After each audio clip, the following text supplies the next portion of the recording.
همه جا دکان رنگ است، همه رنگ می فروشند. دل من به شیشه سوزد، همه سنگ می فروشند.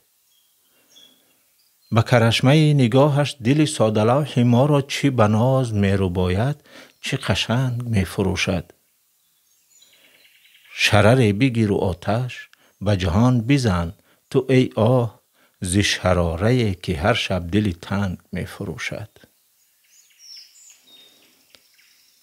به دکان بخت مردم کی نشسته است یاران؟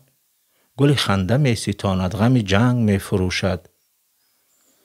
دل کس به کس نسوزد، به محیط ما به حد که غزال چوجهش را به پلنگ می فروشد. مدت است کس ندیده گوهر به قلزم ما، که صدف هر آنچه دارد به نهنگ می فروشد. ز تنور طبع فانی تو مجو سرود آرام، مطلب گل از دکانی که تفنگ می فروشد. مطلب گل از دکانی که تفنگ می فروشند. رازق فانی.